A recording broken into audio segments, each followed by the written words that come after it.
वदालये कृष्णाय कृष्णभक्ताय तद्भक्ताय नमो नमः।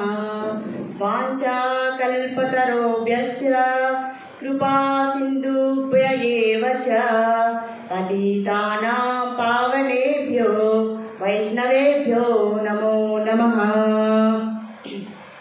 సో భక్తులందరినీ కూడా ఆచార్యులను ఆచార్య దేవోభవ అన్నారు. సో గురువులందరినీ కూడా ప్రార్థిస్తూ వాళ్ళని కూడా మనకు ఈ అర్థం చేసుకునేటువంటి ఆ శక్తి సామర్థ్యాన్ని మనందరికీ ప్రసాదించాలని వాళ్ళందరినీ కూడా ఆచార్య పరంపర మొత్తాన్ని మనం ప్రార్థిస్తూ ఈ మహాయజ్ఞాన్ని మనము స్టార్ట్ చేద్దాం, ప్రారంభిద్దాము. ఇందులో భాగంగా మనము ద్వితీయ అధ్యాయంలోనికి చాలా విజయవంతంగా భగవంతుడి యొక్క కృపతో మనము వచ్చేసాము. సో ఈ అధ్యాయం పేరు సాంఖ్య యోగం. సో సాంఖ్య యోగం అంటే ఏంటి, దానికంటూ ఒక వైదిక శాస్త్రం ప్రకారం భగవద్గీత ఎటువంటి నిర్వచనం ఇచ్చిందో ఇక్కడ ఖచ్చితంగా మనం అదే నేర్చుకోబోతున్నాము. అంతకంటే ముందుగా ఇంతవరకు మనం నేర్చుకున్నటువంటి ఉపదేశాలు, భగవంతుడు ఇంతవరకు ఎటువంటి ఉపదేశాలు చేయలేదు. మనం ఎలా అయితే ఒక జబ్బుతో, ఒక వ్యాధితో బాధపడి వైద్యుడి దగ్గరికి వెళ్తాము, మనకు ఉన్నటువంటి వ్యాధి లక్షణాలన్నీ కూడా ఆ వైద్యుడికి లేదా డాక్టర్కి మనం అన్నీ కూడా వివరిస్తాము. వివరించే వరకు ఆ వైద్యుడు ఎంతో మౌనంగా శ్రద్ధగా మనం చెప్పేటటువంటి ఆ వ్యాధి లక్షణాలన్నింటినీ కూడా శ్రద్ధగా వింటారు, మధ్యలో ఎటువంటి అంతరాయం చేయరు. అలాగే ఇక్కడ కృష్ణ పరమాత్మ కూడా అర్జునుడు చెప్పినటువంటి ఆ సందేహాలన్నీ కూడా అతని బాధ అంతా కూడా వెళ్ళగొట్టుకుంటున్నారనమాట.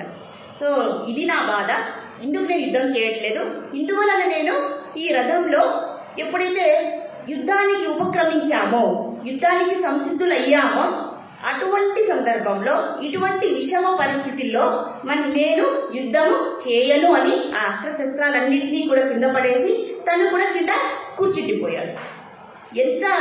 ఎంత వివరంగా చెప్పినా ఆయన వినేటటువంటి పరిస్థితిలో లేరు. కాబట్టి ఇప్పుడు వైద్యుడు అనేటువంటి పరమాత్మ ఆ వ్యాధికి సంబంధించినటువంటి ఆ మందు ఏదైతే ఉందో దాన్ని ప్రయోగించబోతున్నారు జ్ఞాన రూపంలో. కాబట్టి ఈ అధ్యాయానికి సాంఖ్యయోగం అన్నారు. మరి మొదటి అధ్యాయం పేరు అర్జున విషాద యోగం. సో ఆ విషాదాన్నంతా ఆయన చెప్పుకొచ్చారనమాట ఇంతవరకు. మరి ఈ సాంఖ్య యోగం అంటే ఏంటంటే, సాంఖ్య అంటేనే సంఖ్య అని మనకు అర్థమవుతుంది. సంఖ్య అంటే నంబర్స్ తెలుసు కదండి, 1 2 3 4. కాబట్టి ఇక్కడ ఎందుకు అంటే జ్ఞానాన్ని మనం అర్థం చేసుకోవడానికి, ఆ జ్ఞాన విచారణ చేయడానికి మనము సంఖ్య యొక్క సహాయము తీసుకోవాల్సి వచ్చింది. కాబట్టి ఇది సాంఖ్యం అయింది. మరి ఆత్మ విచారణకు ఆ జ్ఞానాన్ని తెలుసుకోవడానికి అంటే ఏ జ్ఞానం తెలుసుకోబోతున్నాం? మనం చెప్పాము ఈ ప్రకృతి యందు 24 లేదా 96 తత్వములు ఉన్నవి. మరి ప్రకృతిలో 26 అంటే మనకేంటి సంబంధం అంటారా? ప్రకృతితోనే మనకు సంబంధం, అవునా కదండి? ఆ ప్రకృతితో ప్రకృతి అనేది బయట ఉందా, ప్రకృతి అనేది మనతో కలిపి ఉందా, లేదా ప్రకృతి మనలో ఉందా? చాలా వివరంగా, చాలా డీటెయిల్గా మనం అర్థం చేసుకోవాలి. ఇక్కడ ప్రకృతితోనే మనము అని మనం బతుకుతున్నామా, లేదా మన యొక్క నిజస్వరూపాన్ని అర్థం చేసుకొని మన నిజస్థితిలో మనం బతుకుతున్నామా? కొంచెం క్లిష్టంగా అనిపిస్తుందా ఏమైనా? కొంచెం మీరందరూ చాలా జ్ఞానం వచ్చింది ఇప్పుడు, అంటే మనం కొంచెం ముందు లెవెల్స్కి వెళ్తూ ఉన్నాము. కాబట్టి మనం ఎలా ప్రకృతి పరంగా మనం బతుకుతున్నామా, లేదా మన నిజస్థితి యొక్క శక్తితో మనం బతుకుతున్నామా అనేది ఇక్కడ కన్ఫ్యూషన్. ఇది మనకు ఏమంటాము? కన్ఫ్యూషన్ అంటే ఏంటి? కన్ఫ్యూషన్ అంటే ఏంటి? ఇది నేను భగవద్గీతలో అడగడం లేదు, చిన్న పదం అడుగుతున్నాను. సందేహం, ఇదా అదా, మనం ఇదా అదా, అర్థమైంది కదండి? అందరూ ఈరోజు మాట్లాడాలి. అందరికీ మాట్లాడే అవకాశం ఎవరు ఇస్తున్నారు? నేను ఇవ్వట్లేదు, భగవంతుడే ఇస్తున్నాడు, అర్జునుడి రూపంలో ఇస్తున్నారు. కాబట్టి మనం అందరూ మాట్లాడాలి. మీరు మాట్లాడేది అందరూ వినాలి, అవునా కదండి? కాబట్టి సో ఈ జ్ఞాన విచారణ యందు ఆత్మ అనాత్మ వస్తువులను లెక్క వేయడానికి ఆ సంఖ్య యొక్క సహాయాన్ని మనము తీసుకున్నాం. కాబట్టి దీన్ని సాంఖ్య యోగం అన్నారు. యోగం అంటే మనం చాలా వివరంగా అర్థం చేసుకున్నాం ఆల్రెడీ. కాబట్టి ఆత్మ ఏంటి, ఆత్మ అనేదాన్ని పక్కన పెట్టేశామా మనమేనా? ఇంతకీ మన నిజస్థితి ఏంటండి? ఏంటి మన నిజస్థితి? అంతేలేండి, ఆ మాతాజీ ఒక్కరే చెప్పుకుంటారు, మనం వేరే. అందుకే మనం ఇలా సందర్భాన్ని ప్రయోగించాము. మనము ప్రకృతితో ఉన్నామా, లేదా మన నిజస్థితితో మన నిజస్వరూపంతో మనం ఉన్నామని ఎందుకు అన్నామో ఇందుకే. ఎప్పుడైనా సరే ఒక ప్రశ్న ఉదయించింది అనుకోండి, మనం ఎవరు, హూ యామ్ ఐ అనే ప్రశ్న ఉదయించింది అనుకోండి, ఫస్ట్ మన గురించి మనం తెలుసుకోవాలి కదండి. తెలుసుకోకపోతే దేవుడి గురించి మాట్లాడే అంత అర్హత మనకుందా, అంత జ్ఞానం ఉందా? మన గురించి మనకే తెలియనప్పుడు ఆ పరమాత్మ గురించి మనకు కనపడినటువంటి పరమాత్మ గురించి మనకేం తెలుస్తుందండి? మనకు కనపడుతున్నాము, ఈ రూపం కనపడుతుంది, ఈ రూపాన్నే మనం నిజం అనుకుంటున్నాము. మనకు కనపడినటువంటి మన ఆత్మరూపమే మనకు తెలియదు, అవును కదా? మరి ఆత్మరూపమే తెలియనప్పుడు ఇంకా విశ్వమంతా వ్యాపించినటువంటి ఆ పరమాత్మ మనకి ఎలా కనపడతారు? అంతా వ్యాపించి ఉన్నారు, కానీ ఆయనకు మనకు ఆయన్ని దర్శించుకునేటటువంటి చర్మచక్షులు ఏవైతే ఉన్నాయో, ఈ కళ్ళు అంత శక్తి మనకు లేవు. మరి భగవంతుడు మరి ఎలా కనపడుస్తాడంటే ఈ జ్ఞానం రూపంలో భగవంతుడు మనకు దర్శనం ఇస్తున్నారు. మరి కనీసం మనం అర్థం చేసుకునేటువంటి ఆ జ్ఞాన రూపంలోనే మనం అర్థం చేసుకుంటున్నామా భగవంతుడిని? అది మనం ప్రయత్నం చేస్తున్నాం. Okay, very good, very good. ఎక్కువ చెప్తే మరి ఇంకోటి కొట్టేస్తుంది. సరే, మనం ఆత్మ అనుకున్నాము, నిర్ణయానికి వచ్చేసాము, ఆత్మని ఒక్కటే పక్కన పెట్టేశాము. ఆ తర్వాత ప్రకృతిలో 24 లేదా మీరు ఇప్పుడే నిద్రపోకండి, ఎవరు కూడా శ్రద్ధగా వినండి. ఇక్కడ భగవంతుడే వచ్చి మాట్లాడుతున్నారు కాబట్టి భగవంతుడితో మనం మాట్లాడమా? ఋషులు లక్షల కోట్ల సంవత్సరాలు తపస్సులు చేస్తే వాళ్ళకు దర్శనమిస్తున్నాడు భగవంతుడు. మనం ఏ తపస్సు చేశామండి? కనీసం మన తపస్సు ఏంటి? ఇక్కడికి వచ్చి కనీసం కొంచెమైనా మేల్కొని ఉండి వినడమే తపస్సు. కొంచెం నిద్రపోతాం అనుకోండి, అది వేరే విషయము. కనీసం మేలుకుంటున్నాం కదండి, కనీసం ఆ కంట్రోల్, ఆ శక్తిని అదే తపస్సు అనుకొని భగవంతుడు ఎంత కరుణామయుడండి. మనం కొంచెం నిద్రపోయినా కొంచెం మేల్కున్నా సరిపోతుంది, అదే చెప్తున్నారు. కాబట్టి ఆ 24 తత్వాలని ఎంచడానికే ఆ సంఖ్యను తీసుకున్నారు. ఆ 24 తత్వాల ద్వారా లేదా 96 తత్వాల ద్వారా ఈ ప్రకృతిలో ఉండేటువంటి అంశాలను లెక్క వేయడానికే ఈ నంబర్స్ని, ఈ సంఖ్యను మనం తీసుకున్నాం. కాబట్టి ఈ 24 తత్వాల ద్వారా మన జ్ఞానాన్ని అర్థం చేసుకుంటున్నాం కాబట్టి దాన్ని సాంఖ్య యోగము అన్నారు. ఇంకా విధంగా చెప్పాలంటే ఎలా చెప్పాలి? ఆత్మ అనాత్మ రూపములను అర్థం చేసుకునేటటువంటి జ్ఞానమే సాంఖ్య యోగము. మీరు విన్నారనుకోండి, కొంచెం అర్థం కాకపోయినా కూడా చాలా సుకృతి మనకు వస్తుంది, ఇందులో సందేహం ఏమాత్రం లేదు. కాబట్టి ఆ ధైర్యంతో మన ముందరికి వెళ్ళిపోతాం. దయచేసి నిద్రపోకండి. నిద్రపోయిన తర్వాత మనం ఏదైనా కీర్తన చేద్దాం. దాన్ని ఆపుకోవడానికి కూడా మన దగ్గర ఉపాయాలు, చాలా అస్త్రాలు ఉన్నాయి. శస్త్రాలన్నీ కూడా మన దగ్గర ఉన్నాయి, మనకేం భయం లేదు.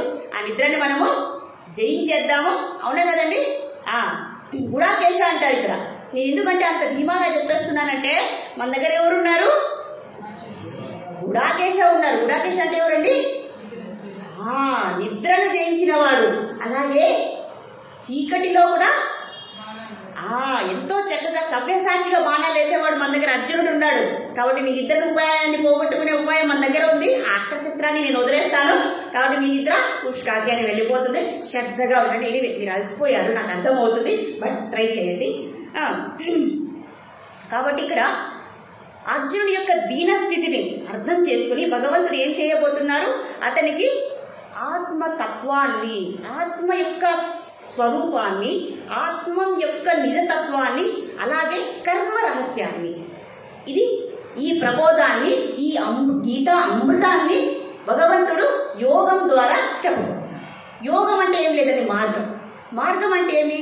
యోగం అంటే ఏమి? మార్గం అంటే ఏ మార్గం ద్వారా అయితే మనం భగవంతుడిని చేరుతామో అదే యోగం. ఏమండి, అర్థమవుతుందా? మీకు అర్థం కాకపోతే వెంటనే అడిగేయచ్చు, ఎటువంటి హెసిటేషన్ ఇందులో లేదు. కాబట్టి ఏ యోగం ద్వారా అయితే మనం భగవంతుడిని సులభంగా చేరుతామో ఆ యోగాన్ని చెప్పబోతున్నారు.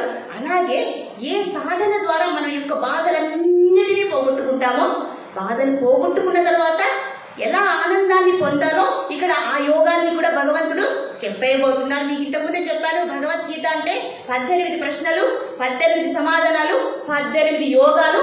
వీటన్నిటిని ప్రయోగించామనుకోండి, మనకు ఉన్నటువంటి బాధలన్నీ పోయి శాశ్వత ఆనందం మిగులుతుంది. ఇది కావాలా వద్దండి? మీకు ఆనందం కావాలా వద్దా? ఇంకా సంశయిస్తున్నారు, మాకు ఆ ఆనందమే వద్దమ్మా, మా దగ్గర ఐశ్వర్యాలు ఉన్నాయి, అవే మాకు ఆనందాన్ని, శాంతిని ఇస్తాయంటారా? ఇప్పుడు కూడా మేము రెడీ, అవునా కదండి?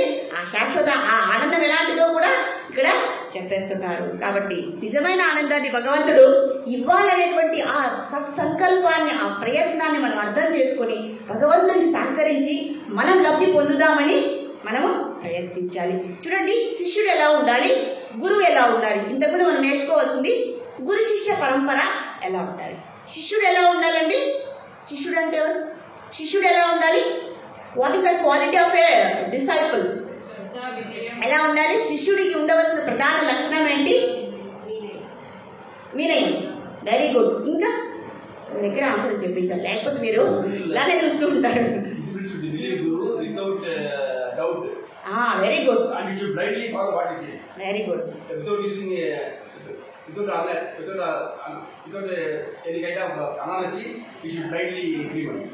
Yes, very good. Got another point. So what is the quality of a disciple? ఒక శిష్యుడి యొక్క లక్షణం ఏంటి, ప్రధానం ఉండవలసినటువంటి లక్షణం ఏంటి? ఇంకా ఎవరు చెప్తారు? ఇక్కడ ఆదిశక్తి రూపాలందరూ ఉన్నారు ఇక్కడ, అవునా కదండి? Very good. మంచి ఎంత చక్కగా చెప్పేస్తున్నారండి, బ్రిలియన్స్ అండి ఇక్కడ. Very good, very nice. చాలా డీప్ గా వెళ్ళారు Prabhuji. Very nice, very nice. ఇంకా వెనకాల అతి పరాక్రమవంతులు. ఇప్పుడు చూడు, అర్జున్ అంటే ఎవరో కదండి, మనందరూ అర్జునులే. అర్జున్ అంటే ఎవరో ద్రౌపది వాళ్ళ భర్త కాదండి. అర్జున్ అంటే మనము కూడా అర్జునుడిలోనికి వచ్చేసాము. మన యొక్క స్థితి కూడా అర్జునుడే. అర్జునుడు ఎలా అయితే కురుక్షేత్రం యుద్ధంలో జయించి రాజ్యాన్ని సంపాదిస్తారో, అలాగే మనలో ఉన్నటువంటి ఆ దుర్గుణాలు, చెడు లక్షణాలు ఏవైతే ఉన్నాయో వాటిని పక్కకు పెట్టి మనం విజయం సాధించాలంటే మనం కూడా ఎవరవ్వాలి? ఇప్పుడు మనము కూడా అర్జునులే. మన జీవితంలో మనం కూడా సాధించాలి కదండి, అర్జునుడు సాధించినట్లు. కాదంటారా, అవునంటారా? No answer. మనం అర్జునుడా కాదా? లేదంటే అర్జునుడే, మనమే. మనం అర్జునులే, ప్రతి ఒక్కరు అర్జునులే. ఇక్కడ అనేదండి మళ్ళీ ఆడ అర్జునుడా మగ అర్జునుడా అంత తేడా లేవు. ఆత్మకి ఆడ మగ ఏది లేవండి, అవునా కదండి? మనం ఈ రూపం పక్కన పెట్టేసామనుకోండి, మరి మన స్థితి ఏంటి? అందుకే ఆత్మ అని చెప్పుకున్నాం మనం. ఆడ ఆత్మ మగ ఆత్మ అటు ఇటు కాని ఆత్మ ఏది లేవు, ఉండేది ఒకటే ఆత్మ, అవునా కదండి? ఇప్పుడు చెప్పండి, ఆత్మస్వరూపంగా మీరేం చెప్తారు? ఒక శిష్యుడు అంటే ఎలా ఉండాలి? వెనకాల వాళ్ళ దగ్గర నుంచి కూడా ఆన్సర్ రావాలి. Very good. తక్కింది ప్రతిపాదైన పరిప్రశ్నేన సేవయ ఉపదేశంతితే జ్ఞానినం తత్వదర్శిన. అవునా కదండి? మన దగ్గర ఉన్నటువంటి సందేహాలన్నింటినీ కూడా నివృత్తి చేసుకోవాలి. మనిషి జన్మ ఎందుకు వచ్చిందండి? మనకుంటే కష్టాలు పోగొట్టుకోవాలా? మరి కష్టాలు పోగొట్టుకోవాలంటే ఆ మార్గం కావాలా? మరి ఆ మార్గంలో ఎన్నో సందేహాలు వస్తాయా? గురువుని అడగాలా? అడిగి సాధించుకోవాలా? మన విజయం పొందాలా వద్దా? ఇలానే ఏడుస్తూ ఉన్నాం ఎప్పుడు మనిషిని ఎత్తుకుంటూ ఈ భూమి మీద ఉండి మనం అన్ని బాధలు పడదామా? నో. అందుకే భగవద్గీత మనము అధ్యయనం చేస్తున్నాం, నేర్చుకుంటున్నాం. ఇక్కడికి రావడమే దాని యొక్క లక్ష్యం, అవునా కదండి? Not for time pass. కొందరికి నిద్ర రాదండి, క్లాస్ ఉంటే చాలా బాగా నిద్ర వచ్చేస్తుంది. ఇది కూడా మెడిసిన్ గా పనిచేస్తుంది, అవునా కదండి? మీరు ఎలా అనుకున్నా కూడా, మీరు నిద్రపోయినా కూడా నిద్రావస్థలో కూడా సబ్ కాన్షియస్ మైండ్ లో కూడా వెళ్ళిపోతుంది. మీరు అలా అన్నట్టండి, ఇది శస్త్రం, అవునా కదా? వెళ్ళిపోతుంది అది, అంతే. That's all. అండ్ వెనక నుంచి రావాలి. ఇప్పుడు శిష్యుడికి ఉండవలసిన లక్షణాలు ఏంటి? నీ పేరు నాకు తెలియదు, మీరే చెప్పాలి. Very good, very good, very good. Then why do you need complete surrender? ఎందుకు సరెండర్ అవ్వాలి?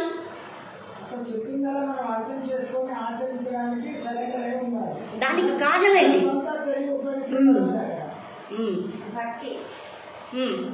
చాలా బాగా చెప్పారు, చాలా బాగా చెప్పారు. నెక్స్ట్ వెనకల మిమ్మల్ని ఇబ్బంది పెడతానని అనుకోదండి, అందరూ పార్టిసిపేట్ చేద్దాం. చాలా మంచిది. ఎందుకంటే మీరు ఒకసారి కాన్సెప్ట్ చాలు, మీరు స్కాలర్ అని తెలుసు మాకు. Very good. వెనకాల ఆదిశక్తి రూపాలందరూ ఎందుకంటారు మనల్ని? అమ్మవారి యొక్క ఆత్మ అంటే, ఐ మీన్ ఏది అడిగానో నేనే మర్చిపోయాను. ఒక శిష్యుడి యొక్క లక్షణం ఏంటి? శిష్యుడు ఎలా ఉండాలి? అందరికీ తెలుసండి, మీకు తెలుసని నాకు తెలుసు. కానీ మీరు చెప్తే అందరూ అప్రిషియేట్ చేస్తారు కదా, మీ అందరికీ గౌరవం దక్కుతుంది కదా అని నా సంకల్పం. అందరికీ చేయలేదు. ఇంకా ఎవరైనా చెప్తారా అని ఆలోచన. మీరు అంతా చెప్పింది కరెక్టే. ఇంకా ఎవరైనా చెప్తారా? దగ్గరికి వస్తున్నారు. మీరు నవ్వుతున్నారు, చెప్పాలి. అమ్మా కమాన్. వెనకాల ఎవరు లేరా? శిష్యుడు ఎలా అవ్వాలి? శిష్యుడు ఎలా అవుతాడు? మంచి శిష్యుడు ఎలా అవుతాడు? Very good. సరే, ఎందుకు చెప్పండి? ఎందుకు మీరు చెప్పేశారు? నా టైం వెళ్ళిపోతుంది. ఓ మై గాడ్, నేను వెళ్ళిపోతాను. అది జరగదు మరి.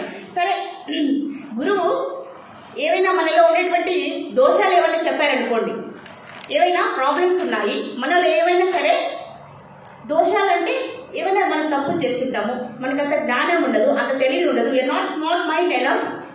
So we don't know how to approach. మనం ఎలా వెళ్తే మనం మంచి దారిలో వెళ్తాము, ఎలా హౌ టు బి సక్సెస్ఫుల్ అనేది, ఎలా విజయం పొందుతామనేది మనకు తెలియదు. ఒక్కోసారి తప్పులు చేస్తాం, మనలో బ్యాడ్ క్వాలిటీస్ ఉంటాయి. మరి బ్యాడ్ క్వాలిటీస్ ఎవరు గుర్తిస్తారు? మనలో ఉన్నటువంటి చెడ్డ లక్షణాలను ఎవరైతే గుర్తిస్తారో, మనల్ని సన్మార్గంలో పెట్టడానికి ఎవరైతే ప్రయత్నిస్తారో వారు, ఆ సద్గురువులు మనలో ఉన్నటువంటి తప్పులని, దోషాలని ఎప్పుడైనా గుర్తించినప్పుడు మనం ఏం చేయాలి? ఇప్పుడు చిన్నపిల్లవాడు ఉన్నాడు అనుకోండి, ఆ చిన్నపిల్లవాడిని కొట్టామనుకోండి, ఆ పిల్లవాడు ఏమంటాడు? నన్నే కొడతామని తిరిగి కొట్టాడు అనుకోండి, అలా ఎలా ఉంటుంది? ఆ పిల్లవాడు తప్పు చేస్తేనే కదండి తల్లిదండ్రులు దండిస్తారు. మరి ఆ అబ్బాయి తిరగబడాలా, లేదా పెద్దవాళ్ళు నా మంచి కోసమే నాలో ఉండే తప్పులను సవరణ చేయడానికే చెబుతున్నారు అని భావిస్తారు.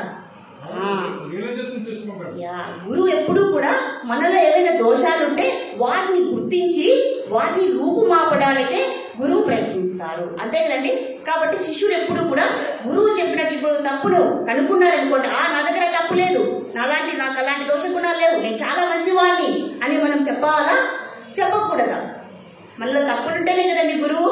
అందుకే ఇక్కడ భగవంతుని సాక్షాత్తు శ్రీమన్నారాయణుడే జగద్గురు అయి మనలో ఉన్నటువంటి దోషాలను కనిపెట్టి ఉంటున్నాయి అని భావించి మనలో ఉన్నటువంటి తప్పులని రెక్టిఫై చేస్తున్నారు. అవునా కదండి? తప్పు చేయరు. తప్పు చేసే వాళ్ళని సవరించేవాడే సద్గురు. కాబట్టి ఇక్కడ గురువుగా ఎవరు వచ్చారండి? కృష్ణ పరమాత్మనే వచ్చారు. కాబట్టి మనలో కూడా అర్జునుడి యొక్క దోష గుణాలను ఇక్కడ కనుక్కుంటారు. కాబట్టి దాని అర్థము మనలో కూడా దోషాలు ఉన్నాయి అని అర్థం చేసుకొని భగవంతుడు ఇచ్చేటటువంటి ఉపదేశాన్ని చక్కగా శ్రద్ధగా అర్థం చేసుకొని మనలో ఉన్నటువంటి తప్పులను సవరించుకోవడమే శిష్యుడి యొక్క ప్రధాన లక్షణం అంటున్నారు. అది కాబట్టి ఇంకా మనము మొదటి శ్లోకానికి వెళ్ళిపోదాము. సంజయ్ ఉవాచ, వినాలండి శ్లోకం వినండి, చాలా పరమ పుణ్యము. తం తథా కృపయావిష్టం అశ్రుపూర్ణాకులేక్షణం విషీదంతమిదం వాక్యం ఉవాచ మధుసూదన అంటున్నారు. బాగుందండి వినడానికి. ఇక్కడ మంచి మంచి పదాలు వచ్చేసాయి, చాలా చాలా అందమైన పదాలు వచ్చేసాయి. అండ్ చాలా చిన్నవైనా కూడా చాలా ఎఫెక్టివ్గా ఉంటాయి, మనకు చాలా మంచి బెనిఫిట్ తీసుకొని వస్తాయి. తం తథా కృపయావిష్టం అన్నారు. కృపయావిష్టం, కృప అంటే ఏంటండి? దయా, జాలి, కరుణ. అవునా కదా? మనలో ఉన్నాయా కృప, దయా, జాలి? ఉన్నాయండి. వెరీ గుడ్ అండి, చాలా మంచివారు. అలాగే మనము అర్జునుడు అర్జునుడే కాబట్టి అర్జునుడికి కూడా కృప, దయ, జాలి చాలా చాలా చాలా ఉంది. ఎవరి మీద?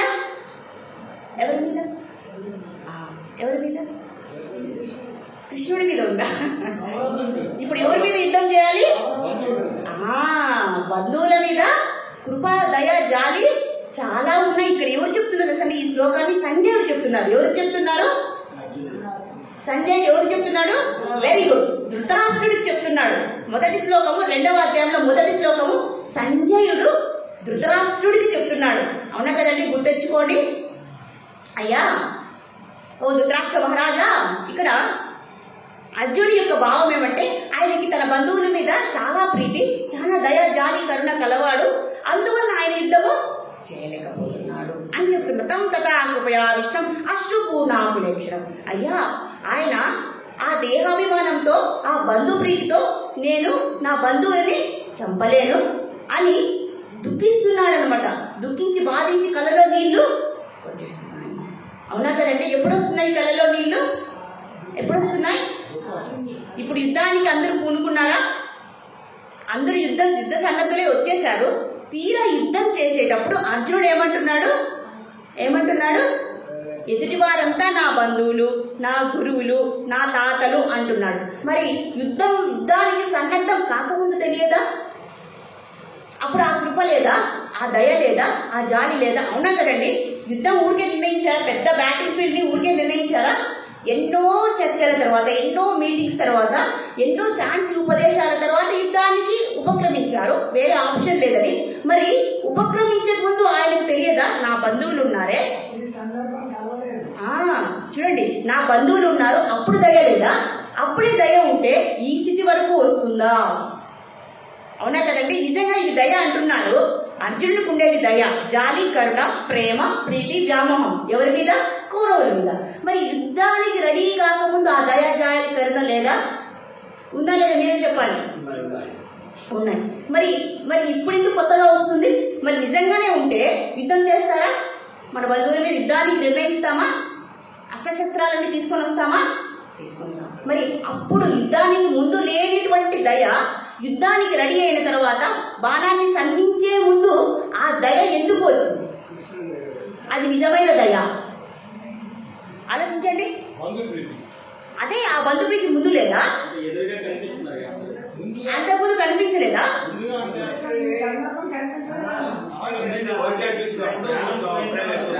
ఎంత స్కాలర్స్ ఉన్నారు చూడండి ఇక్కడ.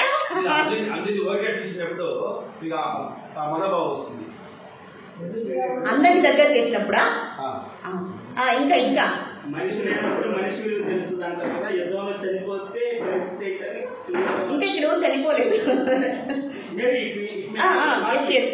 I understand.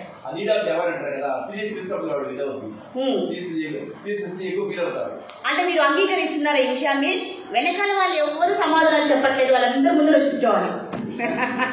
ఈ కండిషన్ పెట్టలేదు, నచ్చండి అక్కడ వేయండి, అందరినీ నేను చూస్తూ ఎందుకంటే అందరూ కావాలి, మనకు అందరూ కావాలి. భగవద్గీతలో ప్రతి ఒక్కరు బెనిఫిట్ పొందాలి. ఇది ఎవరు ఒక్కరి కోసం, ఈ స్కాలర్స్ కోసమే కాదు, వెనకాల కూడా స్కాలర్స్ ఉంటారు, మీరే స్కాలర్స్ కాదు. ఓకేనా? సో అప్పుడు లేని దయ్యా ఇప్పుడు ఎందుకు వచ్చిందయ్యా నీకు? దీంట్లో అర్థం ఉందా? సరే అండి, సరే మీరు చెప్పిన దానికే వద్దాం. మనకు పాకిస్తాన్ మన మీద యుద్ధం, ఓకే ఎగ్జాంపుల్, ఓకే మీరు నిజం చేసుకోకండి. పాకిస్తాన్ మనము యుద్ధానికి రెడీ అయిపోయాము, అవునా కదండి? ఇప్పుడేం చెప్తాం. తీరా యుద్ధం అయిపోయి రెడీ అయిన తర్వాత ఇప్పుడు మన వాళ్ళు ఏం ఆలోచిస్తున్నారు? ఇప్పుడు సెంటిమెంట్స్ ఆలోచిస్తున్నారు. అయ్యో యుద్ధం చేస్తే పాపము కదా, ఏమవుతుంది? పాపం మాకు వస్తుంది, వైదిక శాస్త్రం ప్రకారం ఫాలో అవుతే మనకు పాపం అనేది వస్తుంది, మనం నరకానికి పోతాము అని అప్పుడు ఆలోచిస్తే అది సందర్భమా కాదా? ఇప్పుడు చూడండి, ఒక్కొక్కరు భగవద్గీత ఉపన్యసించాలి కాబట్టి, భగవద్గీత బోధన చెయ్యాలి కాబట్టి ఆ situation. No not at all. ఇప్పుడు మీరు భారతదేశం పాకిస్తాన్ గురించి చెప్పండి. వెనక్కి రావచ్చా? మరి yes, decided. Once they decided means they should go ahead. Yes, but Arjuna ఏం చేస్తున్నారు ఇక్కడ? అర్జున ఏం చేస్తున్నారు? ఇప్పుడు మీ జడ్జిలు, you have to make a judgement about Arjuna. ఆ స్థితిలో ఉన్నాం మనం ఇప్పుడు, అవునా కదండి? మీరేం తక్కువ తినలేదు, అవునా కదా? ఇప్పుడు అర్జున్ని జడ్జిమెంట్ చేస్తున్నాము, ధర్మమా కాదా, నిజంగా దయ కాదా ఆయనది? డిలే అయిందా? We have to think scrutinizingly. ఇప్పుడు కమెంటర్ అయితే షూట్ చేస్తాడు బయటకు వస్తే, ఈయన కూడా కృష్ణుడు ఏం చేస్తున్నాడు? మనిషిని మారుస్తున్నాడు. పొడవకుండా కట్టితో పొడవకుండా మనిషిని మార్చి ఇద్దరిని ప్రేరణ చేస్తున్నాడు. మరి అది కరెక్ట్ అయినప్పుడు ఇది కరెక్టే కదండి? ఇప్పుడు కృపా దయ అవునా కదా? ఒప్పుకుంటామా? అర్జునుడి ముందరికి వెళ్ళాలా, వెనక్కి వెళ్ళాలా? అర్జునుడిని తప్పులు పట్టమని చెప్పట్లేదు. అర్జునుడు ముందరికి వెళ్ళాలా, వెనక్కి వెళ్ళాలా? ఈ సమయంలో కృపయావిష్టం, అలాంటి కరుణ నాట్ సజెస్టెడ్, అది సరి అయినది కాదు అని చెప్తున్నా. అందరూ లాస్ట్ వాళ్ళు వింటున్నారా? బోర్ పడుతుందా?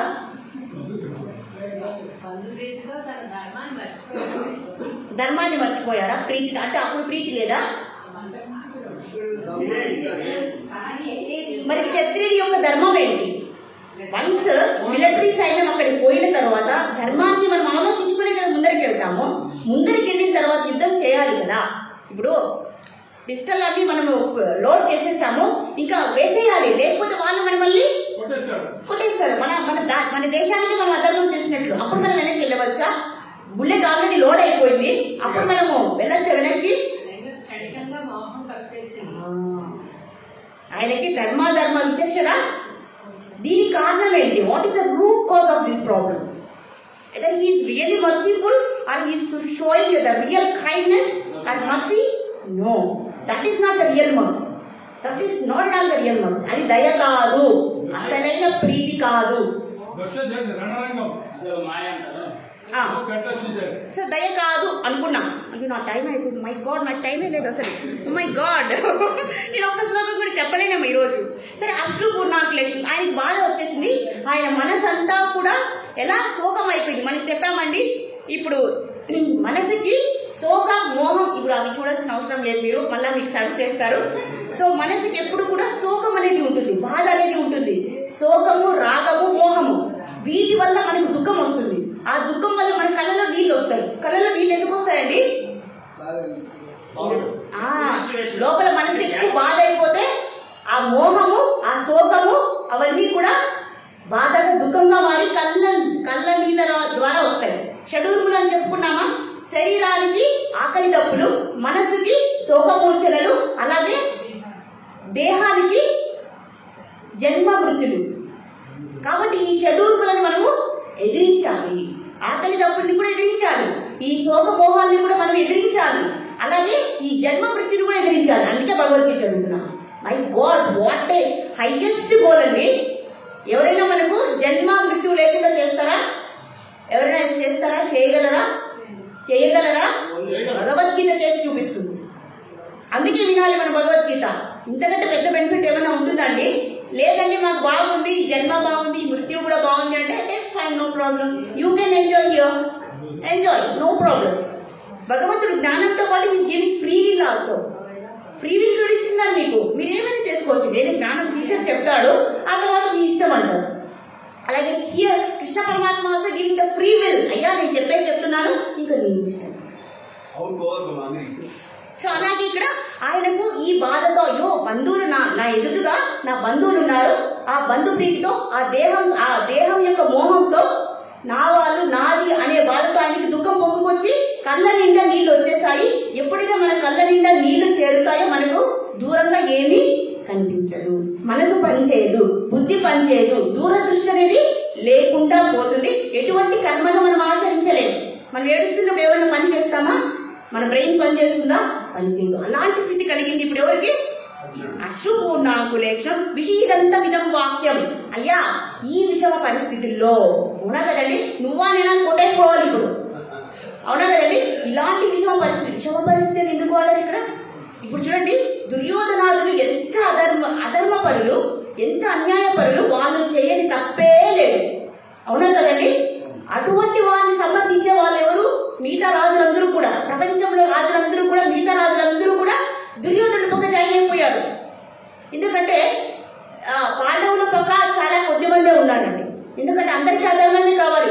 ఒకవేళ దుర్యోధనుడు గెలిచారనుకోండి మన పని ఏమైపోతుంది. కాబట్టి మనం అన్యాయమైనా సరే వాళ్ళతో జాయిన్ అయిపోతారు. ఎలా వాళ్ళు గెలుస్తారు? ఎందుకంటే కౌరవులు అందరూ కూడా పవర్ఫుల్ గా ఉన్నారు, వారియర్స్ అందరూ కూడా చాలా పరాక్రమవంతులు ఉన్నారు. కాబట్టి మనము ఎవరి పక్క వెళ్ళాలి? చేశారు చూడండి, చూసారా?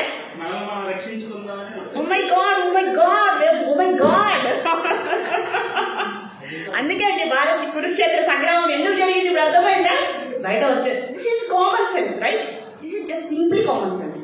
కానీ దాన్ని కూడా పదన పెట్టేది ఆ శక్తి ఈ జ్ఞానానికి ఉంది, అవునా కదండి? మన మైండ్ని చేంజ్ చేసేది, మన పవర్ని చేంజ్ చేసేటటువంటి ఆ శక్తి, ఆ ఇంటెలెక్చువల్ని, ఆ శక్తిని ఈ జ్ఞానం వల్ల, ఈ గీతామృతం మన వల్ల మార్చి వేస్తుంది. దానితో పాటు ఉపదేశంతో పాటు శక్తిని కూడా మనకు భగవంతుడు ప్రసాదిస్తారు అని ఇక్కడ చెప్తూ ఉన్నారు. సో విషీలంతో ఇలాంటి విషమ పరిస్థితుల్లో అయ్యా నేను యుద్ధం చేయను అంటావా? మరి వాక్యం ఉవాచ Madhusudana. Oh my god, this is ఈ మధుసూదన అనే పదం ఎవరు వాడారు తెలుసా? ఈ శబ్దాన్ని ఎవరు ప్రయోగించారు తెలుసా? వేదవ్యాస భగవానుడే ఉపయోగించారు. ఇక్కడ సంజయుడు చెప్పట్లేదండి, వేదవ్యాసులే చెప్తున్నారు. అయ్యా ఈ పదం ఎందుకు వాడడం తెలుసా? చాలా సిగ్నిఫికెంట్ వర్డ్. ఏంటి Madhusudana? Why they addressing as Madhusudana? Madhusudana అని ఎందుకు అన్నారయ్యా? మధు అంటే ఏంటి? మీరుండండి మాతాజీ, ఎవరు చెప్పకపోతే మీకే next option. So that credit goes to you only. Very good. Anyway Hare Krishna. So Madhu అంటే తేనె, మధు సూదన అంటే ఇక్కడ ఒక సింపుల్ అర్థం ఏంటి? మధు అనే రాక్షసుని సంహరించిన వాడా ఓ కృష్ణ పరమాత్మ, ఓ మధుసూదన అన్నారు. మరి మధు అంటే ఏంటంటే తేనె. తేనె లాంటి అహంకారాన్ని చంపినవాడా. ఒక్కొక్క పదాన్ని అర్థం చేసుకుంటూ వద్దామండి, టైం అయినా పర్వాలేదు. మనకి నాగార్జున సార్ ఉన్నారు, ఎన్నో అవకాశాలు ఇస్తారు. తేనె లాంటి అహంకారాన్ని చంపినవాడా. అహంకారం అంటే ఏంటండి? అహంకారం అనేది చెడు, చెడు అంటే చేదు. తేనె అని ఎందుకు వాడుతున్నారు ఇక్కడ? అహంకారం అంటే ఏంటి? నేను, నాది. మనకు ఈ లోకంలో అన్నిటికంటే ఇష్టమైంది ఏంటండి? తిండి అనకండి, నేనే, నాకు, నీకు ఎవరైనా ఇష్టం అంటే మొదటిగా ఏం చెప్తామండి? నాకు. అది బయటికి చెప్పకపోయినా మనకు ఉంటుంది కదండి అభావము. కాబట్టి నేనే అంటే నాకు అన్నిటికంటే మధురమైనది ఏంటి? నేనే, నేను, నాది. ఆ తర్వాత తీయనైందే కదండి.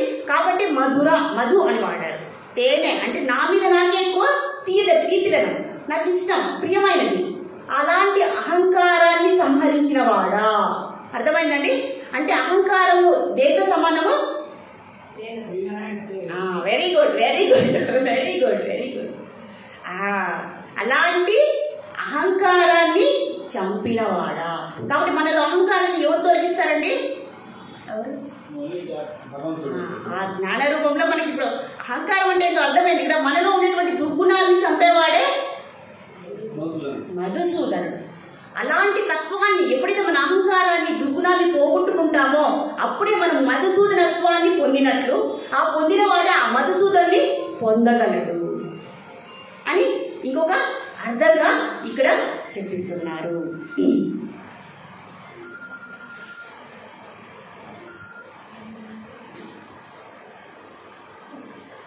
అలాగే విషీదంతమిదం వాక్యం ఉవాచ మధుసూదన. కాబట్టి ఇలాంటి దుర్గుణాలను సంహరించిన వాడే మధుసూదనుడు అని ఇక్కడ చెప్తూ ఉన్నారు. ఇంకా 2.1 వచ్చేద్దాం. శ్రీ భగవాను వాచ ఏం చెప్తున్నారు? ఇప్పుడు ఇంతవరకు సంజయుడు మాట్లాడారు, ఇప్పుడు భగవంతుడు స్వయంగా భగవంతుడే మాట్లాడుతున్నారు.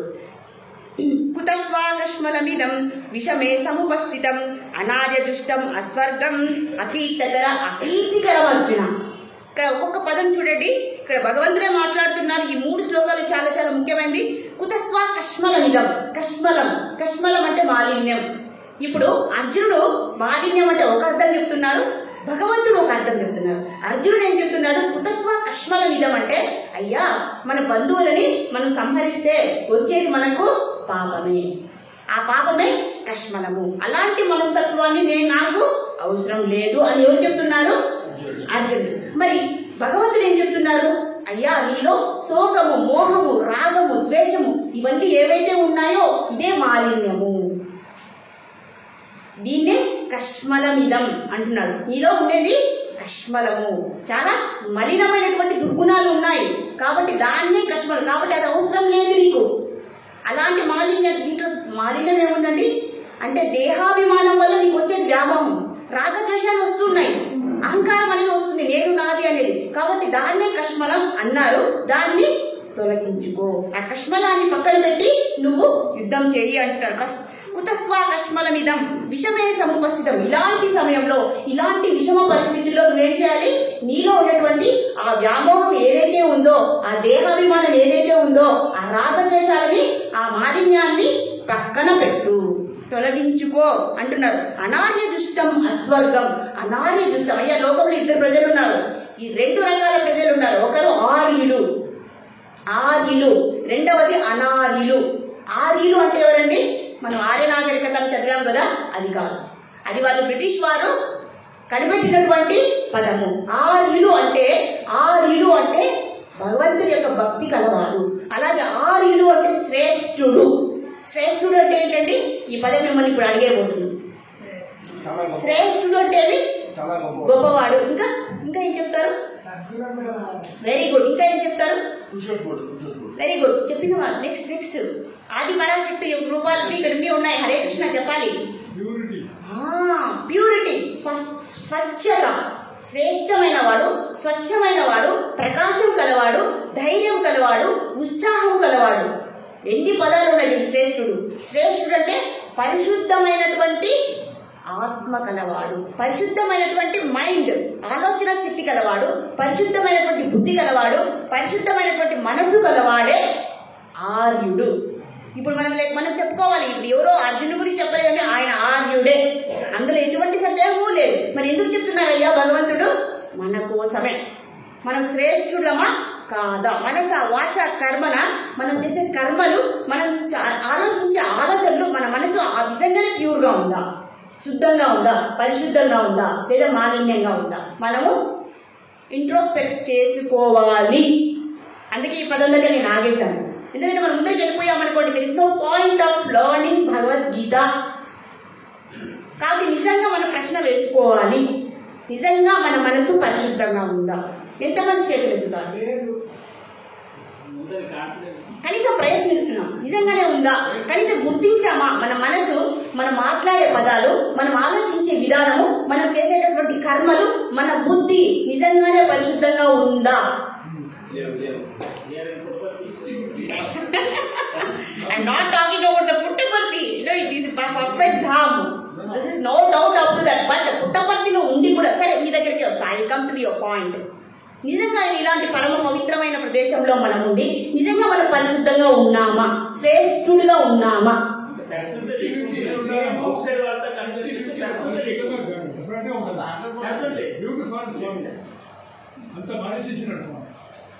మార్చేసారా? Very good.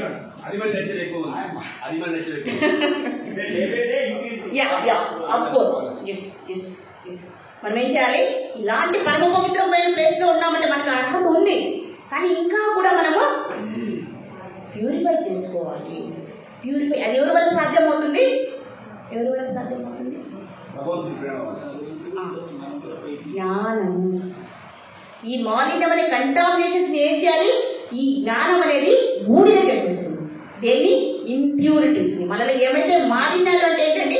చెత్త చెదారం కాదండి ఇక్కడ మాట్లాడుతున్నది.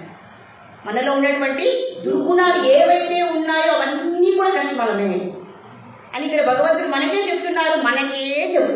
కాబట్టి మనం ఏం చేయాలి? ఈ పాయింట్ దగ్గర మనం ఆగాలి. ఎప్పుడు కూడా మనం అనుకోకూడదు మనలో ఏ మాలిన్యం లేదు, వీఆర్ పర్ఫెక్ట్ హ్యూమన్ బీయింగ్. అది అన్నామంటే అది కూడా మాయా. మాయా అంటే అజ్ఞానము. కాబట్టి ఎందుకు చెప్తున్నారంటే ఉందని చెప్తున్నారు కదండి. కాబట్టి భగవంతుడు గురువుగా చెప్పే ఉపదేశం చేస్తున్నారు అంటే మనలో ఉన్నాయి, 100% ఉన్నాయి. బట్ ఆ ప్రపోర్షన్ తక్కువ ఉండొచ్చు, కానీ అన్ని పర్ఫెక్ట్ చేసుకుందాం, ప్యూర్ చేసుకుందాం. ఏముంది దాంట్లో? అవునండి, అవునా కదండి, అవునా కదండి. మరి శ్రేష్ఠుడు అంటే ఏంటి? పర్ఫెక్ట్గా ఆలోచించేవాడు. నిజంగా మనం చేసే కర్మలు, మనం చేసే పని అందరికీ నొప్పించకుండా ఉన్నాయా, మనమని నొప్పించకుండా ఉన్నాయా? ఈ క్వశ్చన్ వేసుకున్నాము. అవునా కదండి.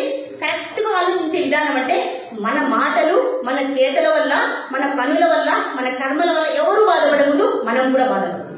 అప్పుడు మనం శ్రేష్ఠుడు అవుతాం అని చెప్తున్నాను ఇక్కడ. నేను చెప్పట్లేదండి. Yes, of course. అనాది దృష్టం. ఆర్యులు ఏమంటారు తెలుసా? Arjuna just come to the point. ఆర్యులు ఏమంటారు తెలుసా? నువ్వు శ్రేష్ఠుడు కాదు అంటారు. నిన్నేమంటారు అర్జున? శ్రేష్ఠులందరూ కలిసి పవిత్రమైన వారు. ఆర్యుడు అంటే పవిత్రమైన వాడు కూడా. ఎస్ పిక్యూ, పవిత్రమైన వాడు. పవిత్రత మనలో ఉందా? Very good. This is the greatest point. అనాది దృష్టం. అయ్యా నిన్ను ఆర్యులు ప్రశంసించరు. మళ్ళీ ఏమంటున్నారు? అనాది దృష్టం అస్వర్గం. నువ్వు స్వర్గానికి వెళ్ళలేవు. ఎందుకు వెళ్ళలేవు? నువ్వు యుద్ధం చేయని అంటున్నావు. అధర్మం పెరిగిపోతుంది, అసలు రాజ్యం వెళ్తారు. అధర్మం పెరిగిపోయేదానికి కారణం ఎవరవుతారు? నువ్వే అవుతావు. నువ్వు పాపం చేసినట్లే కదా. మరి పాపం చేసిన వాడు స్వర్గానికి వెళ్తాడా, నరకానికి వెళ్తాడా? ఎస్. కాబట్టి స్వర్గానికి కూడా నీకు దారి లేదు, నువ్వు నరకానికే వెళ్ళగలవు. ఇవన్నీ కూడా మనం కూడా అప్లై చేసుకోవాలండి ఇక్కడ. At the same time parallel గా మనం ఇప్పుడు చేసుకుంటా రావాలి. ఇవన్నీ చెప్తున్నది మన మనసు కోసమే చెప్తున్నారు. ఎస్, వెంటనే ప్రతిదీ కూడా మనకి అప్లై చేసుకోవాలి. యుక్తిపరుడు ఎవరైనా సరే, intellectual, whoever the intellectual personality, they should think scrutinizingly. మన ఆత్మ పరిశీలన మనం చేసుకోవాలి. ఇలాంటి లక్షణం నాలో ఉందా, ఇలాంటి సంస్కారం నాలో ఉందా, ఇలాంటి మార్పులో నేను వెళ్తున్నానా లేదా అని ఆలోచించడమే ఆరుయుడి లక్షణం. ఒప్పుకుంటారా? ఒప్పుకోరా? ఒప్పుకోవాలి, ఒప్పుకొని తీరాలి. అకీర్తికరం అర్జున. అయ్యా నీకు ఈ లోకంలో కీర్తి అనేది ఉండదు. అర్జునుడు పారిపోయాడు, పిరికివాడు, వ్యామోహం కలవాడు, అసలు పరాక్రమే లేనివాడు అని చెప్పేస్తున్నారు. కాబట్టి నీకు ఈ లోకంలో ఏమో యుద్ధం చేయకపోతే నీకు అకీర్తి వస్తుంది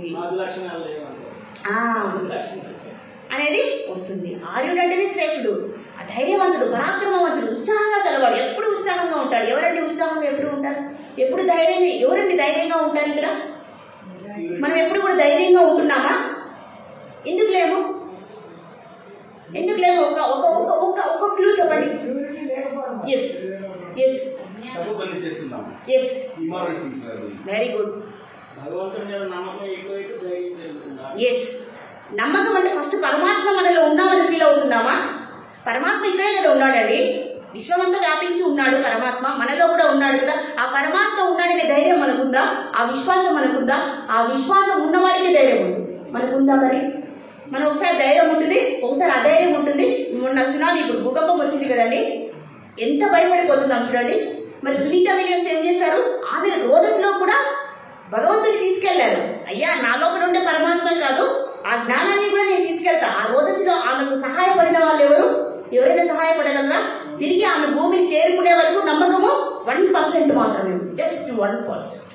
బట్ స్టిల్ తనకి ఇవ్వగలిగినటువంటి ధైర్యం ఏంటి? భగవద్గీత స్వయంగా పరమాత్మ ఇచ్చేటటువంటి ధైర్యమే, పరమాత్మ నాతో ఉన్నాడు అనేటువంటి ధైర్యమే. Even if you prove in scientifical way also, this must be prove, this must be prove. So experience practically if you completely believe in this, definitely you'll get lot of courage. ఎటువంటి సందర్భంలో అయినా సరే మనకు ఆ ధైర్యం ఎప్పుడు సంప్రాప్తిస్తుంది? మొదటగా భగవంతుడు ఉన్నాడని నమ్మాలి కదండి, మనలో ఉన్నాడని నమ్మాలి కదండి, అప్పుడే వస్తుంది. కాబట్టి 6 యొక్క లక్షణాలన్నీ, ఇవన్నీ కూడా 6 లక్షణాలు మనలో ఉన్నాయా లేదా అనేది మనం ఆలోచించుకోవడానికి ఈ శ్లోకాన్ని చెప్తున్నారండి. Very very very important. అనాదిష్టం అస్వర్గం అకీర్తికరం అర్జున. కాబట్టి మనం కూడా ఎలా అంటే ఇక్కడ ప్రవర్తించామనుకోండి, మన కీర్తి ఏమవుతుంది? అలా అవుతుంది అని చెప్తున్నారు. Next let's go to the next శ్లోక 2.3. క్లైబ్యం మాస్మ గమః, క్లైబ్యం మాస్మ గమః పార్థ నైతత్వయుపపద్యతే క్షుద్రం హృదయ దౌర్బల్యం తెక్కోతిష్ట పరంతప. ఒక్కొక్క పదం అండి, ఒక్కొక్క పదం ఈ 3 శ్లోకాలు క్లైబ్యం అని వాడాడు. క్లైబ్యం అంటే ఏంటంటున్నారంటే చేతగానితనం. ఇక్కడ చేతగానితనం అని ఎందుకు? అర్జున ఎంత పరాక్రమవంతుడు తెలుసా అండి. ఒకసారి కాండవం అనే ఒక పెద్ద మహావనం ఉండేది, అది మొత్తం దగ్ధమైపోయింది. అప్పుడు ఇంద్రుడిని కూడా ఓడించినటువంటి వాడు ఎవరు? అర్జునుడు. ఇంద్రుడిని ఓడించాడు. అంతేందుకు పరమశివుడిని కూడా ఆయన యుద్ధంలో ఓడించేశాడు. ఆ శక్తి సామర్థ్యాలకి, ఆ పరాక్రమానికి పరమశివుడే మెచ్చి పదాక్షరాన్ని ప్రసాదించారు. అంత శక్తి పరాక్రమ ధైర్యశాలి ఎవరు? అర్జునుడు. అలాంటి పరాక్రమవంతుడు, అన్ని అస్త్రశస్త్రాలు కలిగిన వాడు, అన్ని ఆశీర్వాదాలు కలిగిన వాడు ఈ రోజు కౌరవుల ముందర యుద్ధం చేయకుండా వెనుతిరుగుతున్నాడు. దేనికోసం? బంధుప్రీతి కోసమే, దేహాభిమానం కోసమే ఆయన వెనుతిరుగుతున్నాడు. ఇక్కడ భగవంతుడు చెప్పాడు, అయ్యా నీది చేతగానితనము. ఇంకా ఇక్కడ వేరే పదం వాడారు, నేనైతే అది పదం వాడరు, because this is not applicable to the Arjun situation of Arjun. ఇది కంప్లీట్ గా చేతగానితనం. నువ్వు దయ అనుకుంటావే, అది దయ కాదు. నీకు బంధుప్రీతి నిజంగానే లేదు, ఉన్నట్టు నువ్వు ఎందుకు యుద్ధం చేయాలనుకుంటావు? ఇప్పుడు నువ్వు యుద్ధం చేయాలని నేనేం పెద్ద చెప్పలేదు, నువ్వే యుద్ధానికి వచ్చేసావు. నువ్వు ఇప్పుడు యుద్ధం మానుతున్నావు కాబట్టి నిన్ను మాననీయకుండా నేను చేస్తున్నాను. మొదటి నుంచి నేనేం నీకు ప్రేరేపించలేదు, యుద్ధం చేయాలని నేను ప్రేరేపించలేదు. నువ్వే యుద్ధ సన్నద్ధుడై వచ్చావు, ఇప్పుడు మానేస్తున్నావు. ఆ మానేయడానికి నేను ఏం చేశాను? నేను నిన్ను అబ్జెక్షన్ చేసి నువ్వు తిరిగి మళ్ళీ యుద్ధానికి సన్నద్ధమయ్యే విధంగా నేను నీకు ప్రోత్సాహం ఇస్తున్నానే తప్ప, ఇంతకు ముందుగా సన్నద్ధమైన వాడిని నువ్వే, ఇప్పుడు నేను యుద్ధం చేయనంటున్నావు. కాబట్టి ఈ సందర్భం సముచితం కాదు కాబట్టి యుద్ధం చేయమంటున్నానే తప్ప, ఇది నువ్వు నిర్ణయించుకున్నది యుద్ధం చేయమని నేను నిర్ణయించలేదు, నువ్వే ప్రేరణ పొందావు. కాబట్టి ఇప్పుడు ఈ సందర్భంలో నువ్వు యుద్ధం చేయను అని చెప్పడము క్షత్రియ యొక్క ధర్మము కాదు, శాస్త్ర ధర్మం కాదు. క్షత్రియ విరుద్ధమైనటువంటి ధర్మాన్ని నువ్వు పరిపాలిస్తే నీకు స్వర్గం ప్రాప్తించదు, నీకు అకీర్తి వస్తుందని ఇక్కడ భగవంతుడు తిడుతున్నాడు. క్లైబ్యం అంటే అయ్యా చేతగాని వాడా అంటే ఇది తిట్టా లేకపోతే ఏంటండి? ఏం చేస్తున్నారు? భగవంతుడు ఏం చేస్తున్నారు? స్ట్రాంగ్ గా చెప్తున్నారు, అయ్యా నీకు చేతగాని వాడా అని తిడుతూ ఉన్నారు అనమాట. ఎవరిని? అర్జునుడు తిడుతున్నాడు. మనకేం సంబంధం, మనమే తిట్లు పడట్లేదు, కానీ అర్జునుడు తిడుతున్నది అర్జునుడి కాదని మనమలే తిడుతున్నారు భగవంతుడు. క్లైబ్యం మాస్మగ మహా పార్థ అంటే చూడండి, పృథ యొక్క పుత్రుడు ఎవరు? కుంతిని పృథ అని కూడా అంటారు. పృథ యొక్క పుత్రుడు ఎవరు? పార్థ అంటే ఇంకొక అర్థం కూడా వస్తుంది, చాలా విశాల భావాలు కలిగిన వాడా. విశాల భావాలు అంటే చాలా బ్రాడ్ థింకింగ్ కలిగిన వాడు అర్జునుడు. ఇప్పుడు నువ్వు సంకుచితంగా ఆలోచిస్తున్నావు, ఇంత పెద్ద బుద్ధిశాలివి, ధైర్యశాలివి, ఇప్పుడు నువ్వు చాలా నేరంగా ఆలోచిస్తున్నావు. సముచితం కాదు. దీన్నే నీ యొక్క హృదయ దౌర్బల్యం.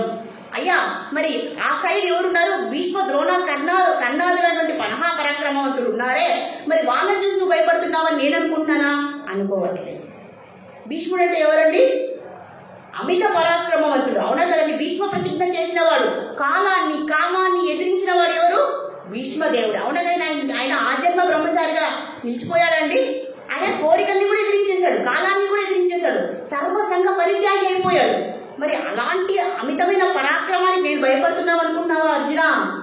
ఓ కృష్ణ, నేను భయపడట్లేదు. మరి ఇంకా దేనికి అనుకుంటున్నావు? కాబట్టి పాత నైతత్వయు ఉపపద్యత. అయ్యా నీకు ఇది సముచితం కాదు. ఉత్తిష్ట, లేచి యుద్ధం చేయి. నువ్వు ఇప్పుడు ఏం చేయాలి?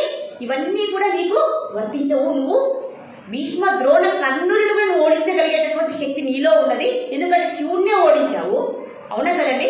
శివుణ్ణి నువ్వు ఓడించేశావు, మరి ఇంద్రుడిని ఓడించావు. మరి ఇంద్రుడి యొక్క అంశంలో పుట్టినవాడు నువ్వు, మరి నీకెందుకు భయము అని చెప్తూ ఉన్నారు. కాబట్టి అలాంటి భయం అనేది నీకు లేదు. క్షుద్రం హృదయ దౌర్బల్యం, ఇదంతా దేని వల్ల వచ్చింది? నీచాతి. క్షుద్రం అంటే నీచమైనటువంటి హృదయ దౌర్బల్యం, weakness. Is it mental weakness or body weakness? Yes, obviously. ఎందుకంటే ఇది చాలా దృఢశాలి, బలశాలి. మరి మెంటల్ వీక్నెస్ ఏమంటారు తెలుగులో? హృదయ దౌర్బల్యం. మనసు హృదయం అనేవి రెండు ఒకసారిగా అనుకుంటామా మనము? మనసుని సపరేట్గా పెడతామా, హృదయాన్ని సపరేట్గా పెడతాము మనం, అవునా కదండి? సో మనసు హృదయం ఒకటిగా ఇక్కడ పరిగణిస్తాము. కాబట్టి నీకుండది హృదయ దౌర్బల్యం, ఆ మమకార బుద్ధి అనేది నీకుంది. కాబట్టి దీన్ని హృదయ దౌర్బల్యం అని అంటారు. క్షుద్రం హృదయ దౌర్బల్యం తెక్వోత్తిష్ట. అయ్యా ఆ హృదయ దౌర్బల్యాన్ని తెక్వో, వదిలేసాయి, విడిచిపెట్టు. ఉత్తిష్ట, లేచి యుద్ధం చేయి. ఎవరి మీద యుద్ధం చేయాలి? పరంతమ అంటే ఏమిటి? ఇంతవరకు నువ్వు ఎంతమంది శత్రువులు జయించావు, బాగానే ఉంది. నీ లోపల ఉన్నటువంటి శత్రువులని జయించు. This is very very appropriate in our case, అవునా కదండి? శత్రువులు బయట ఉండరు, బయట ఉన్నది మనుషులు, లోపల ఉన్నవారు ఎవరు? అసలైన శత్రువులు. ఎవరండి? ఈ కామ క్రోధ మోహ లోభ మదమాత్సాల రూపంలో ఉన్నటువంటి శత్రువులే అసలైన శత్రువులు. మరి బయట శత్రువులు బయట ఉంటే జయిస్తావా? మరి లోపల ఉంటే జయించావా? అంటే శత్రువులు నీ వారైతే వదిలేస్తావా? మరి వేరే వారితో వాళ్ళ మీద యుద్ధం చేస్తావా? నువ్వు చీచి చెన్నాడుతావా? మరి అదే ప్లేస్ లో నీ బంధువర్గం ఉంటే వాళ్ళని శత్రువులుగా నువ్వు పరిగణించవా? ఇదేమి ధర్మము? ఇదేమి క్షత్రియ ధర్మం? క్షత్రియ ధర్మం అంటే ఏంటి? నువ్వు పరిపాలించాలి, వాళ్ళని రక్షించాలి, ధర్మ సంస్థాపన చేయాలి. మరి నువ్వు చేస్తున్నది ఏంటి? అది. అలాగే మనం కూడా ఏం చేయాలి? మనలో ఉన్నటువంటి ఈ దుర్గుణాలు ఏవైతే ఉన్నాయో, శోక మోహ రాగ ద్వేషాలు అనేటువంటి దేని నుంచి వస్తాయి? ఈ అరిషట్ వర్గాల రూపంలో వచ్చేటటువంటి శత్రువుని మనం జయించాలి. మన లోపల ఉన్నంత మాత్రాన మన అని అనుకోకూడదు. ఆ శత్రువులను గుర్తించి వాటిని ఏం చేయాలి? వాటి మీద మనము యుద్ధం చేయాలి అని మనకు చెప్తున్నారు, అర్జునుడికి చెప్తున్నారు. మన అర్జునుడికే కాదు, మనకే చెప్తున్నారు. కాబట్టి పరంతప అంటే మనలో ఉన్నటువంటి శత్రువుని మనము జయించాలి, గుర్తించాలి, జయించాలి, సమూలంగా నివారించాలి. శత్రుశేషం అనేది కొంచెం కూడా ఉండకూడదు అని ఇక్కడ పరంతప అని చెప్తున్నారు. ఈ 12:40 అయిపోయింది. సో ఈ విధంగా మనకి ఈ 3 శ్లోకాలు అయిపోయినవి. ఎస్, ఈ 3 శ్లోకాలు అయిపోయాయి. సో 12:40 ఓకేనా? మరి సో ఈ 3 శ్లోకాలు మనం గుర్తుంచుకుందాము. ఈరోజు లేట్ అయింది కొద్దిగా, because we got some urgent work. So అదే అండి. సో కాబట్టి ఈ లక్షణాన్ని మొదటి శ్లోకం సంజయుడు చెప్పారు, మిగతా 2 శ్లోకాలని కూడా స్వయంగా భగవంతుడే చెప్తున్నారు. ఇది ఎలా ఉపదేశం చేస్తున్నారంటే అల్లౌట్ చేస్తున్నారు, తిడుతున్నారు, గట్టిగా ఉపదేశం చేస్తున్నారు. ఎవరికి? అర్జునుడికే. మనకి ఏమాత్రం కాదండి, మనకి ఏమాత్రం సంబంధం లేదు ఈ విషయంలో, మనకు అవసరమే లేదు ఆ ఉపదేశాలు. ఎందుకంటే మనమే కృష్ణ పరమాత్మ కంటే ఇంకా ఎక్కువ జ్ఞానం కలవారు కాబట్టి మనకి ఎటువంటి జ్ఞానం అవసరం లేదు. Let's enjoy what ever we know. మన పరమాత్మ కన్నా ఇంకా ఎక్కువ జ్ఞానం అనేది తెలుసు కాబట్టి మన జ్ఞానాన్ని మనం ఫాలో అవుదాము. అలాగే అలా అనుకోకుండా భగవంతుడు చెప్పినటువంటి ఈ ఫార్ములాస్ ఏవైతే ఉన్నాయో, ఏ సొల్యూషన్స్ ఉన్నాయో, ఏ ప్రాబ్లంకి ఎటువంటి సొల్యూషన్ ఉందో మనం ఆలోచించి మనలో ఉన్నటువంటి ఈ బ్యాడ్ క్వాలిటీస్ ఏవైతే ఉన్నాయో వాటిని గుర్తించి ఆదిలమా అనాదిలమా అని మనం నిర్ణయించుకొని నెక్స్ట్ క్లాస్లో మనం చెప్పాలి. అవునండి. అప్పుడు అడుగుతాను, ఆర్యుడు అంటే ఎవరు, అనార్యుడు అంటే ఎవరు? ఆర్యులు అనార్యులు యొక్క తేడాలు తెలుసుకున్న తర్వాత నిజంగా మనలో ఆర్య లక్షణాలు ఉన్నాయా, అనార్య లక్షణాలు ఉన్నాయా, ఉంటే ఏం చేయాలి అనేది మీ అందరూ కూడా నెక్స్ట్ క్లాస్ లో చర్చించాలి. అట్లా నెక్స్ట్ క్లాస్ ఎగరగొట్టకండి, సరేనా? హరే కృష్ణ కృష్ణ కృష్ణ హరే హరే, హరే రామ రామ రామ హరే హరే. మాతాజీ విన్న మంత్రం చెప్పిస్తారా? హరే కృష్ణ మహామంత్రం, హరే కృష్ణ మహామంత్రం ఒకసారి చెప్పిస్తారా?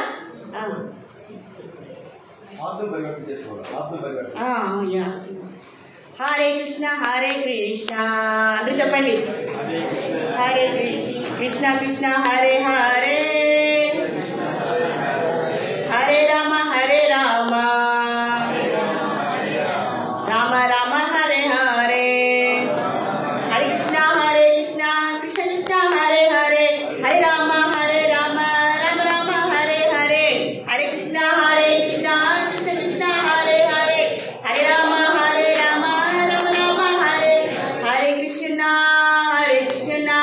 కృష్ణ కృష్ణ హరే హరే, హరే రామ రామ రామ హరే హరే. హరే కృష్ణ. శ్రీల ప్రభుపాద్ की जय, अनंत भक्तकोटि वृंद की जय, శ్రీల ప్రభుపాద్ की जय, श्रीमद् भगवद गीता की जय. हरे कृष्णा.